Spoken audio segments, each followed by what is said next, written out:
What's up, Missy fam? I'm so happy to be here. I'm going to be preaching today. I'm super excited. First time preaching on a Wednesday. Love you guys so much. Wish I could be with you right now, for sure. Per tradition of Travis, we're going to start this off with the LaCroix. I don't know. Oh, okay. Go for it. Let's see. Wait, that was just, I'm sorry.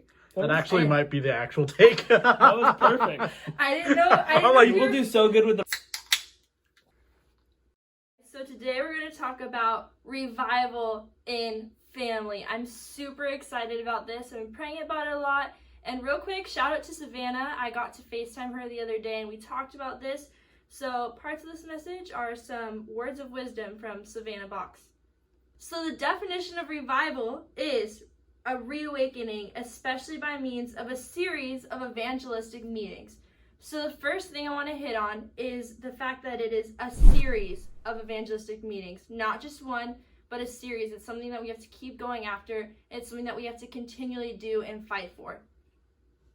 A series, multiple, many, like I just said, it's something that we have to keep going after. It's not just something that some church leader started. It happens once and we get to sit back and relax and watch everything go. It's something that we have to go for, and us personally, you and me, we have to continually fight for. We have to continually pray about, and we have to continually put in time and effort into making this revival happen. And we're in a revival right now. Pastor Travis already talked about how this season has been called a season of revival and how we're in that right now.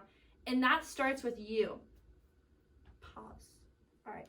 So something that I found really interesting about that definition is that by its definition, it says that revival is a noun. But as we just talked about, it's something that we personally have to do and we have to go after. So I was praying in my bed, and I just felt like God was telling me that it's not a noun. It's not something like a person, place, or thing, something that just happens, but it's actually a verb. It's something that you and me have to physically go and do. All right. So the second thing I want to hit on in this definition is that we're called to be in meetings. So it says by means of a series of evangelistic meetings. Meetings is community. That means having a relationship with people. That means sitting down and talking to someone. And I know right now in this time that seems a little difficult because we're not allowed to go out and actually physically talk to people, but that doesn't mean that you need to be cut off from others. There's always things that you can do. You can Zoom people and have meetings with them that way. You can call someone, you can FaceTime them. If you really feel like you're sitting at home and you're thinking, who the heck am I supposed to talk to and be in communion with? You have the leaders. You have me, you have Pastor Trav, you have Rodrigo, you have so many other leaders that were so willing to just talk to you, sit down and hang out with you because we love you guys so much. But also, there's another group of people that if you are at home, you can always be in communion with and you can always have meetings with. And that is, drumroll please, your family. I know that, especially probably being stuck in a house with your family all day, trust me, I understand. I know that it can get really frustrating being with the same people and maybe even really difficult to just be able to go out and love them. But you know what? There is a story in the Bible of someone who I'm sure had a very difficult time loving his family, and his name is Joseph.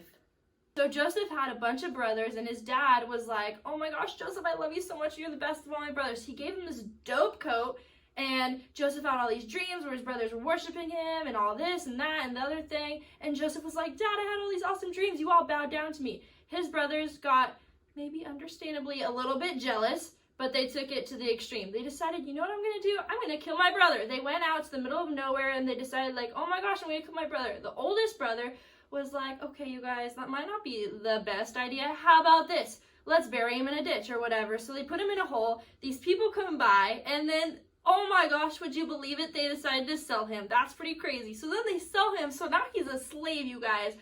Oh my goodness. And he works his way up in this slave owner house that he was at. And then he gets up to the very top, and then it gets worse. The slave owner's wife tried to hit on him. He was like, Joseph, you're so hot. Oh my gosh. And Joseph was like, heck no, I'm of the Lord, okay?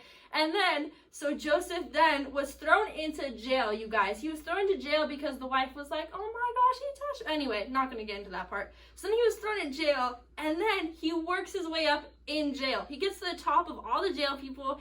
he's pretty much like running the jail at this point. That's pretty crazy, running the jail as a jail person. So the jail person's just like, whatever. Anyway, he gets to the top of the jail. He's running it, and then he has all these like prophetic dreams about there's going to be, 7 years? There's going to be 7 years of famine, 7 years of awesomeness, all of this. And he's like, you guys, we need to store up all the bread in these years that we have right now, so that way when the famine comes, we're going to have enough bread. He also has some dreams for the other jailers in the cell.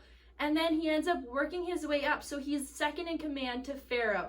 So then they're collecting all this bread in the 7 years of plenty. So then during the 7 years of plenty, they're getting all this bread and working it up. Gotta get that bread. And then the 7 years of famine come, and they have all this stuff, all this grain that they can sell and they can give away. And then guess what happens? The brothers walk on up to get some bread, and then they realize, holy crap, that's my brother. But you know what Joseph does after all that time? Joseph was sold into slavery by his brothers. His brothers faked his death. Joseph then, from slavery, was in a jail cell. He worked his way up from that jail cell. He had this horrible, crazy, weird life. And all of that was his brother's fault. But instead of not giving his brothers food and letting his family die, he forgave them. That is pretty crazy. I cannot, if my brothers ask me for a cup of water, you guys, and I only give it to them half the time, like giving your brothers bread after they did all that to you, I can't even imagine that. But you know what? That's what God calls us to do. He calls us to love our family regardless. He calls us to be there and to be able to forgive them.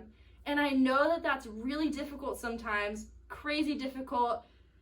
I find it difficult. I have 2 brothers and my parents, and I find that difficult. He had all these brothers that did that crazy stuff to him. I can't even imagine. But you know what? God calls us to be able to forgive them and to love them, because we can't go out and start a revival and love other people if we can't even love our family first.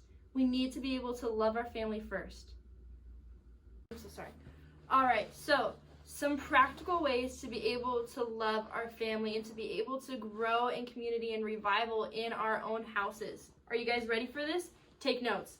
All right, first one, we can pray with our family. And you know, the best thing about prayer is, even if you're in a family where they don't want to pray, they don't want to worship, they don't want to do all these other things, nobody can stop you from praying for them.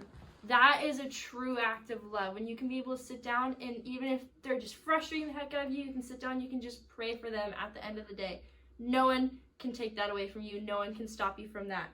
Okay, second thing you can do. This is so awesome, you guys, to be able to just worship with your family. Even if none of you are musicians, you're all tone deaf, it doesn't matter. You can put on a playlist and just play worship music in your house. Just jump around, dance, sing to God, whatever you want to do. Even just playing worship music while you're cooking or while you're having dinner. It is just such an awesome way to connect and to be able to kind of bring revival and to be able to bring God into your home. The third thing you can do, you can read the Bible. You can sit down and you can read a chapter of the Bible, and you guys can talk about, what was your favorite part? Hey mom, what was your favorite verse of the Bible? Hey dad, what was your favorite part of the Bible? What did you connect with? Be able to have a conversation about it. And all these things, remember, it starts with you. You don't have to wait for your dad to sit down and say, you know what, I think we're going to read the Bible today. You can go out and you can say, hey dad, hey mom, hey brother, sister, I really want to sit down and read the Bible with you guys. I really want to play some worship music. Or if you want to, and if your family's okay with it, just play some worship music. Whatever they got going on, doesn't matter. Just play the worship music while you're cooking, while you're having dinner. It starts with you. You can go out and you can do it, and you can start that in your family. You don't have to wait for someone else to start that. So as I said earlier, revival starts with you, and that needs to start in your family. And as Trav says, there's grace in the gathering. So whenever we feel frustrated or upset, or like our family is just getting on our nerves right now, that's when we need to be able to have grace and understanding for them, and we need to be able to pray and look inside ourselves and ask ourselves, why are we feeling this? How can I love my family better? All right, so real quick, I'm just going to pray for you guys and pray along with me for us to be able to have grace and understanding and love for our family. Because like I said earlier, revival starts with us, and it starts with us being able to love other people. But to love other people, we really need to be able to love our families first. that revival, it's not just something that happens to us, it's something that we have to go and physically do. It's an action, it's a verb, it's something that we need to go out and we need to work for, and we need to work for continually. And I just feel like God's saying in this season of times where maybe you're frustrated, you're angry, whatever it is, that if you're having problems, I feel like God's just saying you need to be able to look inside your heart and you need to be able to look inside yourself, and you need to be able to figure out why it's frustrating right now and be able to go and love your family better. And sometimes it's hard to do by ourselves. Sometimes it feels like we're alone in this, but I promise you, you're not alone. And we are actually about to jump into, drum roll, small groups. All right, you guys, thanks for watching. Love you, NYC. Bye.